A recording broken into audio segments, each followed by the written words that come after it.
Okay, yeah, I'm trying to get the phone set up with the right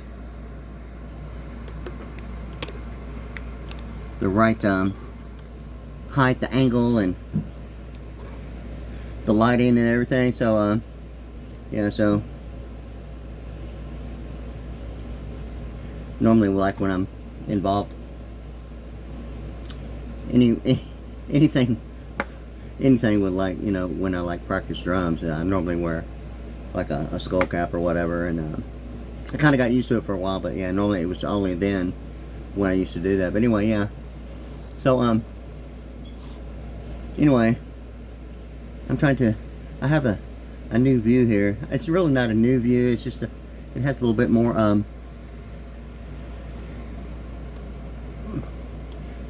more lighting in the way of what it's like showing right there.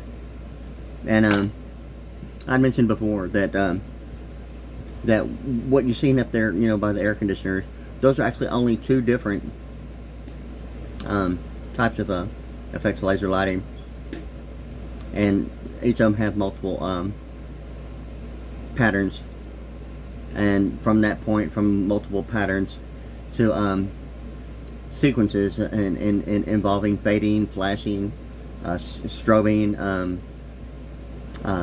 superimposiums, as well as the combinations and sequences of the patterns. Some of them are like programmed as automation or voice activated, depending on which one it is. And I have a new one that's like predominantly it's really different than any of them that I've had, and I like it. So I'm looking at a little bit more. Yeah, but I thought I'd just get a little look at this right now to see really what I think about the lighting with it. And yeah, so I'm gonna probably try and let me try something here. Yeah, I think I will do something right here. It's a little high, yeah.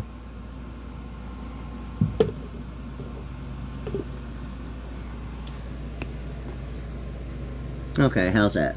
Yeah. That's a little more it. Yeah.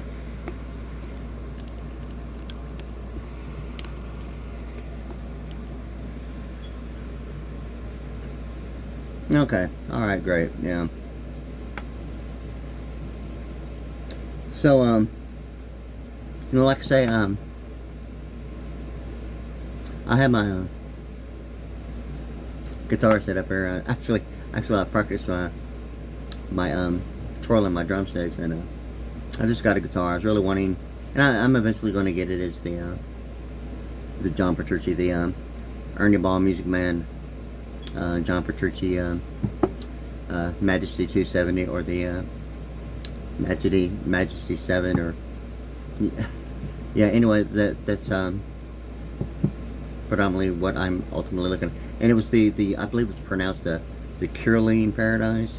It was like a real cool, very nice finish, and I saw that finish is really what, you know, really caught my attention, plus the way it was designed. So anyway, that's just something I've always wanted to do anyway, and actually find the time without any type of you know, other issues going on. Well then, yeah, that'll be like really good, so I can like direct some time likewise into because I'd like to be able to play the lead guitar really as good as I do my drums, but it's just something I'd like to do. Plus, you know, like the synthesizer is like more like a natural, kind of like my drums, really, because my grandmother, when I was in diapers, are moving my arms to the beat of, like, you know, bongos, and moving my arms and stuff like that to the beat of the music, like at a very early age in diapers, and it like stayed with me in my entire life, really. But anyway, yeah, so in any case, like I'd like to be able to do that with the lead guitar. And really the synthesizer, it's really just about as natural as it would be, because everything's like in chronological order, and the way I have my drum set, and it's pretty much that my drum set is truthfully set up that way, with a 180 kind of like a 180, you know, from side to side, like a straight line in front of me there, from side to side, yeah. So I have a little bit, really more than 180 degrees of like drums and cymbals and effects, signal processors and stuff like that, and with all my drums mic'd up and cymbals mic'd up, as well as I've got a couple of Yamaha E8A10 drum module signal processors, one for each bass. I was kind of hoping that really that one would be able to do it. Excuse me. And when I purchased my first Yamaha E8010 drum module signal processor, it came with the one E8010 like bass drum hoop mount that has like 2 microphones and 1 trigger, and that's really all I needed, was just an additional one and maybe splice in. I was thinking, well, you know, if I was going to pan it, you know, or get a you know, I don't know if I would call it like a quadraphonic panoramic type of a setup, you know, as far as like miking goes. You know, if it's going to be like in stereo, it's not going to necessarily sound. It's not going to necessarily sound maybe from like, you know, when a drummer's playing his drums, like from, you know, the high tops normally for a right-handed drummer or like normally by the hi-hat on the left side. And for me personally, it's like a chronological from smallest to largest, and that's the way truthfully I've always been. I haven't really changed my setup in that way. It was just like something, you know, when I first started going to concerts, that's the way everyone had it. And it was like one of the first things I'd seen, my first double bass drum set with any band. It was like on a late night Wolfman Jack. So Saturday night, yeah, the thing about that, yeah. Anyway, yeah, so there were like really a lot of good bands on there, and that's where I really, like, you know, must have been maybe, I don't know, maybe 8 to 10 years old, maybe, when I first started watching that, like on weekends or whatever. But anyway, yes, I already knew what my drum set was going to look like at that age, and I knew it would eventually do it. But anyway, yeah, so in that way, you know, right now I'm just in my room right now, looking at the lighting, because this is just in here for a little while. I have some lighting in the other room, and I'm getting just, I'm probably going to get maybe 2 or 3 more effects lighting, maybe 1 more fog machine, maybe, and have 2 going. I have just only 1 right now. 1 is really doing a really good job right now with the music videos that I've been making, and predominantly, you know, my ultimate goal is really getting to the point of actually getting to where the arranging it in such a way that it'll be a very good portfolio. And you know, when I first started getting my equipment, I mean, it was kind of like, you know, for like years I had to kind of wait for a while. Anyway, so like when I had the opportunity, I mean, I started getting it and just getting it. I mean, and keep getting it. So like really, I've been doing that really for like about 4 or 5 years now, just continually, like progressively. Really a little bit longer, truthfully so, but really within the last 3 years, progressively. I've upgraded. I've made it way more upgrades than I really wanted to, but it really wasn't an issue of like me not knowing what the latest and what's supposed to be the best. But just for example, like, you know, me personally, like with the just for like a lead guitar with a combo amp with the effects as a combo amp for an electric guitar, like you know, I found, like, you know, truthfully, there was like a lot of issues that seemed to me reflect like after the William Jefferson Clinton presidential terms in office, that a lot of things weren't quite the same, and when I really kind of like really started getting a little bit serious about getting some more equipment, I was continually getting ridiculously defective programming in a lot of you know, lesser than, you know, normal $1,000 range for like most equipment would. I mean, like the real stuff, but I mean, I was like really starting out around like, you know, like a $500, like on keyboards, and give or take maybe $50, $60, something like that, depending. But you know, even at that, I mean, I had to continually send back keyboards over like defective programming and automation, or, you know, consistency in programming functions and modes. And I mean, it got extremely frustrating. So I just kind of like waited for a long time, because I kept trying different ones, and after I figured out that maybe it wasn't just like you know, a coincidence of a defective product. It was more like involving a consistency of distribution, and I wasn't for sure, truthfully, if distribution really was the issue and where the distribution was coming from, or a manufacturer that was like a maybe somewhere, maybe even overseas, and like granted some sort of restitution to as a courtesy, you know, of I'm kind of wondering if the United States actually let that happen, about something about recovering what might be considered available as a you know, I don't know if I would call it a liquidation in the sense of like not a total complete loss, and I don't know if that was maybe a stockpile of a bunch of defective stuff that had made it from overseas to the United States and was given, you know, I'm not quite sure how to explain a lot of things, other than, you know, a lot of things hadn't been quite the same in a long time. But anyway, like it's like really picking up. Anyway, through all the years of like wanting to like learn how to play the lead guitar, like really get good, I really hadn't put that much time into it. But anyway, I knew what I had come to the preference was like the Line 6 Spider 4 electric guitar combo amp. I mean, to me it had like the best effects, the best choice and selection and option, and the quality, I mean, was just like, compared to like everything I had, like, you know, looked at and listened to and actually tested and actually had for a while. Ultimately it got to the Line 6 Spider 4, and now there's like the Line 6 Spider 5, and you know, and truthfully, and right now it's kind of like I don't see really many people that are really involved with like a real, you know, studio recording, would truthfully even have a need for like a mobile app on a mobile phone. And I'm not real thrilled about that, because I've already had like issues possibly with like the, you know, within range thing, or some interference, or, you know, interrupted bypass, or you know, some ridiculous like nightmare involving, and I don't want to go through that. And something like that is similar. You know, I made calls about it and quite a bit about it. Yeah, so I mean, I don't like that kind of crap. So, you know, I was thinking that really it was staying with the Line 6 Spider 4 combo amp.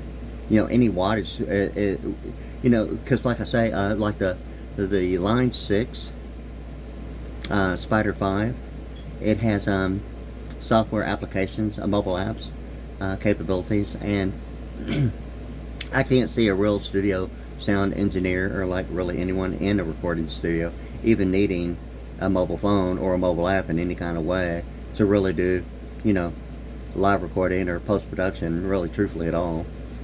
Truthfully, I mean, really, I mean, I just don't see it. I mean, you know, even if it's computer generated, like on, you know, either a laptop or like a desktop, or, you know, even networking, but, you know, probably more so not. But, you know, whether it's like even on a desktop, before, during, and after, or, you know, changing format from like a, you know, an audio production, and you know, like I have a Tascam 32 digital 32 channel digital Porta Studio for like a recording live audio production, and previously, like, you know, weeks before I actually purchased one, it was able to, and capable of like actually making a compact disc with, you know, like a master, or from that point post-production, maybe with a remix, could all be done and still be on a disc. Well, they converted. Now I have the one that's actually converted to like a USB. You know, the minimum would normally be like a 2.0, or, you know, even better. As far as I'm assuming processing speed would be the 3.0 version, as far as like MP3 and MP4 format, in sync with saying, maybe even with, you know, even with like, you know, music video, as well as just audio production. In that way, I'm not really too concerned. I have both. I'm actually putting in quite a bit with you know, a recording studio in that way, and I'm wanting all the connectivity that can, like, personally, like, be, I mean, handle any situation, on-site location, or just a you know, a place, a commercial, you know, building, or whatever the case may be. even with like live streaming as well as live broadcasting or on-site location, even like, you know, straight to a television station or satellite or whatever the need is. And some of the equipment that I'm looking at is like an automatic, has all the connectivity for that, and I'm trying to get set up to where I can like go straight live streaming if I want to, be on like a mobile phone. And like I'm still looking at that Sony HXR and X100 that pretty much has like all that connectivity. Yeah, as a matter of fact, that is really probably the best that I've seen so far that has, I mean, all the connectivity that really, I think, truthfully, anyone involved with like music videos or, you know, whatever it might call for as far as like a performance to maybe a level that might, you know, might be something considered amongst themselves as well as anyone else, or, you know, just for the mere sake of being involved in that way at that level, or, you know, whatever the case may be, to have that connectivity for that level of like a straight to, you know, whether it be a public television, a private, or you know, a paid for cable or satellite, or, you know, or predominantly maybe even, you know, like something like directly to a live stream with like YouTube or whatever. So anyway, you know, that particular digital video camcorder, plus it has like a, I think it's a 24 optic zoom with another, I think it's another additional I think it like totals like to like on the zoom in combination with the optic zoom as well as the digital zoom, it's like I think it's like 48 times like magnification power, you know. It's like phenomenally like good. And yeah, so you know, I'm like really looking at this, it's like everything. But anyway, I have these lights in my room right here just to look at them. I have some similar but not quite the same as what you're seeing right there behind me on a wall by the air conditioner and on the mini blinds there. But yeah, so I'm just kind of like, you know, trying to get in the mood. I really had to like really sit down and like really just like trying thinking that just like not doing anything is like nice. Like I've chosen to. It's not that I've really chosen to, but really yeah, so I'm trying to actually act like I chose to, you know. Yeah, so anyway, yeah, so I'm trying to make the best of it, right, and enjoy it while I can, if that's going to be possible. Yeah, so anyway, so like I'm wanting to get in there and you know, I started making a couple of at random kind of like deals. I'm really wanting to start getting into you know, my own stuff, you know, beyond maybe what I'm already working on. It's like a, you know, I don't know if I really need to go more than maybe 300 or 400 songs. I mean really with my portfolio, I mean, if I was like to do everything I've ever done and can play like really without a problem, like my entire life was as simple and easy, more than 3,000 single individual songs of like probably more than, God, maybe even 300, you know, bands, singers, you know.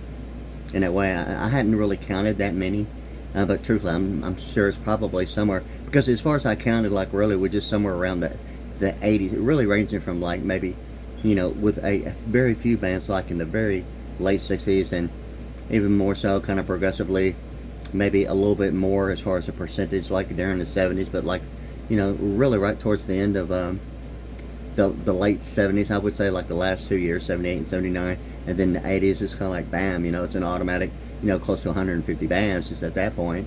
And then the 90s, you know, if there were like any new bands, you know, progressive rock bands or like rock bands, or, you know, even, you know, really truthfully, a little bit after that, I kind of like really started looking for like some serious like Christian rock, and I found some as far as like maybe a more melodic contemporary type, and that's like really good. I was like, you know, looking for like the, you know, the real hard rock back then, or progressive, but truthfully, you know, like I've said it before, like maybe it was just me and I didn't know where to look kind of like thing, because I didn't find any radio stations like, you know, that progressive rock meeting the requirements actually, you know, dictate and virtually demand. So anyway, so like anyway, I'm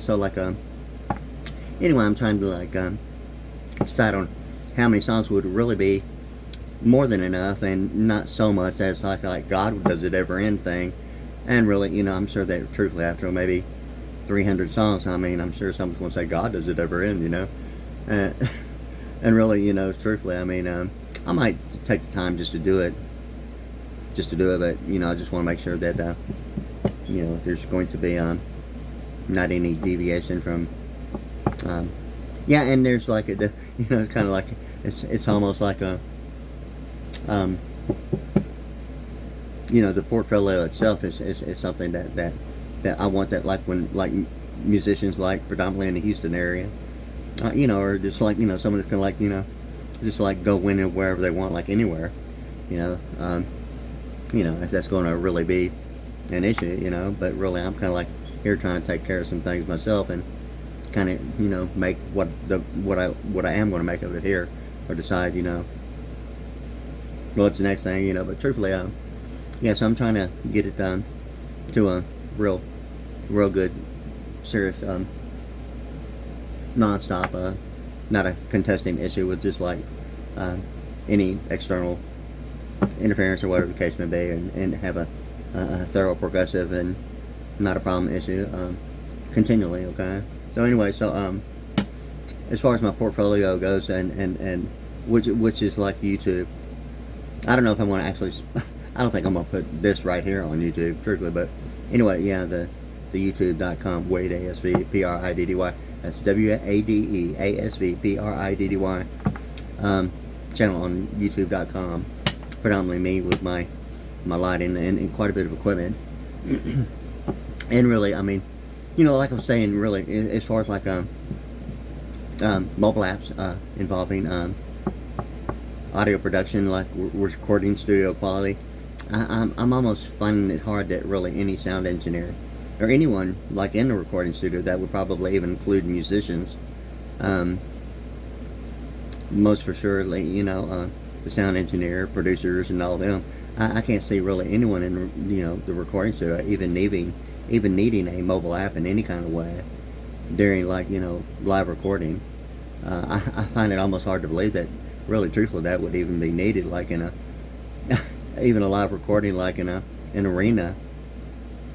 I'm not real thrilled about it. I'm sure that anyone can immediately like know the possibilities of something other than they themselves, you know, regardless of password set up, or whatever the case may be. Yeah. Anyway, so like I'm gonna go beyond that point. That's why I stay as far as like the guitar amp goes, because like the Line 6 Spider 4 combo amp, as far as I'm concerned, I'm sure a lot of people feel the same way. Has the best quality as far as like the effects that are like on it as part of it and built into it, with the face of the echo, and, you know, the flange, and the combination between, you know, the blues and the crunch, and all the, you know, different types in the metal and all that, and the way the quality and the sound and everything is about it. It's like, probably I haven't found anything better than really that right there. And I went and looked at the Spider 5, and you know, as far as I found out, and when I found out, you know, that it was a mobile app, and all that, I just didn't want it, so I stayed with the Spider 4.